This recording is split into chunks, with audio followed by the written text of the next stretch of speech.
Ever since the beginning of Naruto, a certain mysterious mask-clad shinobi stole the hearts and obsessions of many viewers of the show. Kakashi was a character that we knew so little about from the start, but he was so captivating that he became a cultural icon. Later on in the show, we learned more about him and his backstory, and from the losses of his best friends and teammates, and his parents, it's a real tearjerker. Despite all of this, Kakashi remained a beacon of light for us as the viewers and Konoha, the village hidden in the leaves. As viewers of the show, many of us watched Naruto when we were younger, so the wisdom that Kakashi brought us was very impactful to us. As we dive into the themes and life lessons that Kakashi and his story brought us, remember to smash that like button and subscribe for more, and hit that notification bell if you want to stay up to date on the content I bring for you. Kakashi Hatake was born to an unnamed mother and Sakumo Hatake, who was the White Fang of the Leaf. His dad was an incredibly powerful shinobi during the Second Great Ninja War. Kakashi was born a genius. He graduated from the Ninja Academy at only 5 years old, he became a Chunin at 6 years old, and he was promoted to Jonin at only 12 years old. To put this into perspective, Minato, his teacher, didn't become a Jonin until he was 15 years old, and Itachi and Shisui Uchiha were the only two that were ever promoted to Jonin faster than Kakashi. Now that's pretty serious company right there. Because of his genius, Kakashi was kind of arrogant in his youth. He looked down on Might Guy because he thought Might Guy was pretty much just a talentless loser. Not long after he said this stuff to Guy, his world came crashing down. His father Sakumo went on a very important mission for the Leaf Village, and on this mission he chose to go back and save his comrades instead of complete the mission. The failure of this mission had some pretty serious repercussions for the Leaf Village, and as a result of this, the people of the Leaf ostracized Sakumo completely, despite all of his prestige and former power as the White Fang of the Leaf. Sakumo fell into a deep depression,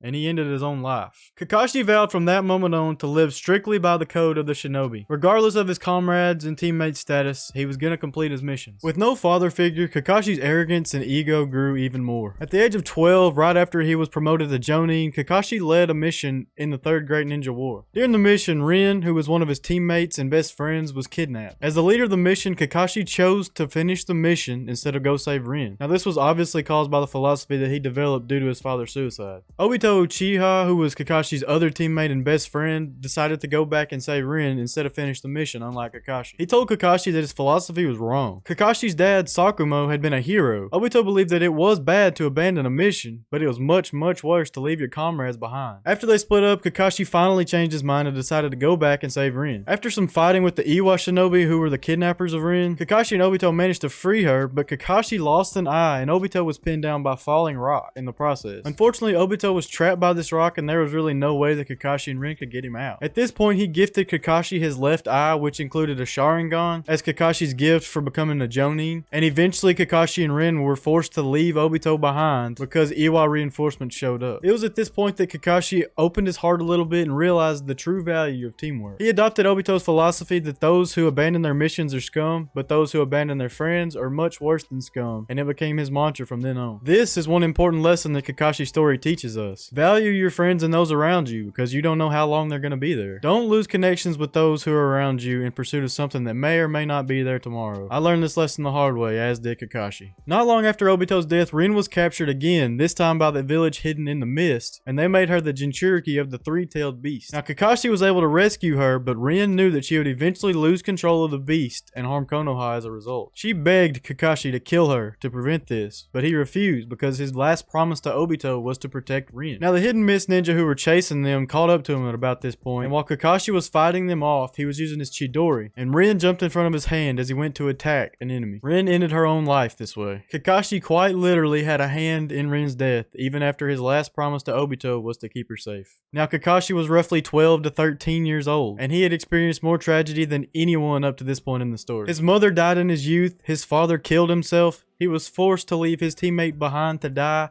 and he had a hand in the death of his other teammate. He fell into a depression, as anyone in this situation would, and it was at this time that he was appointed to the Anbu Black Ops by Minato, his former sensei who was now the 4th Hokage. Minato thought this would help him work through his depression, and in a way it did, but in a way it didn't. See, Minato would continue to be a bright spot in Kakashi's life, but he too was fated to die. After Minato's death, the 3rd Hokage resumed his position as Hokage. Kakashi didn't trust the 3rd, and as a result he joined Danzo's evil root organization within the Anbu, and he was spying on the 3rd Hokage. After some evil machinations by Danzo, including an assassination plot on Hiruzen, Kakashi rejoined the regular Anbu and left the route. He began working directly for the 3rd Hokage, and he had a hand in uncovering Orochimaru's evil child experimentation stuff. As a result of this, he eventually teamed up in the Anbu with Yamato, who was a result of these child experimentations. And then, funnily enough, he was paired with Itachi Uchiha, who would go on to massacre his entire clan. Kakashi saw Itachi as another failure of his. If he had been a better influence on Itachi, he didn't think that this massacre would have happened. He obviously didn't know the full story behind the incident, but it messed him up like it messed up everybody in Konoha. After the Uchiha clan massacre, Hiruzen decided that kind-hearted shinobi had no place in the Anbu. And even though Kakashi had his heart hardened by tragedy and loss, he was still one of these kind-hearted shinobi, and he was asked to leave the Anbu. He began a normal life as a Konoha Jonin. He became a squad leader, but he didn't actually have a squad because he failed every single squad that didn't pass the bell test. The bell test is a test of teamwork. The team had to work together to grab one bell that Kakashi had attached to his person. Several different squads failed in the years leading up to the first successful team, which was Team 7, comprised of Naruto, Sasuke, and Sakura. This simple test of teamwork was something that Kakashi greatly valued, as it forced the Genin to work together now so that they had the foundation to do so later on when it really mattered. He drilled this lesson into Team 7 repeatedly, so when Sasuke eventually went rogue and betrayed his teammates, it crushed Kakashi. See, he took on Sasuke as a protege because he saw a lot of himself in him. They were both very talented youth that suffered great tragedy. They also had similar chakra releases, with Sasuke and Kakashi both using the lightning chakra release at the beginning, and Kakashi was the only other Hidden Leaf shinobi with a Sharingan like Sasuke, unless you count Danzo or Itachi, who both had their own agendas at that time. So basically he was the perfect mentor for Sasuke. Sasuke did the exact opposite of everything Kakashi taught him. His lust for power and revenge led him down a dark path. Kakashi is a great example to us all of how to survive great tragedy and keep a kind heart and push through it, while Sasuke is a perfect example of what not to do. Fast forward to the 4th Great Shinobi World War, and Kakashi reunites with his old friend Obito. He finds out that Obito had survived thanks to White Zetsu and Madara Uchiha. He had been hiding in plain sight, masquerading as Tobi and Madara Uchiha, and when the two finally meet up, Kakashi is greatly outclassed by Obito because he possessed not only his Sharingan, but Nagato's Rinnegan. This match gets really interesting when Kakashi realizes that he and Obito share a Kamui dimension due to them both having two of the same pair of Sharingan. Might Guy, Naruto, and Kakashi work together to fight Obito until it eventually becomes a one-on-one, Kakashi versus Obito, in the Kamui dimension. Now this was a beautiful fist fight, and it showed flashbacks to their youth, and it's really one of my favorite fights and sequences in all of Naruto. Seriously, go watch that on YouTube to remind yourself of how awesome it was. Now the weight of knowing that Obito had survived this entire time and become one of the worst criminals in the world is a lot on Kakashi. Later on, Obito is eventually defeated by Naruto, and he realizes that he's been wrong about everything this entire time. After this, Kakashi saves him when he's in a precarious situation with Madara Uchiha, who had come back, and the two team up after the Madara incident when Kaguya shows up and they try to protect Naruto and Sasuke. At this point, Obito makes a decision that would ultimately cost him his life. He once again saves Kakashi from an attack, this time dying with a smile on his face. Kakashi had to watch Obito die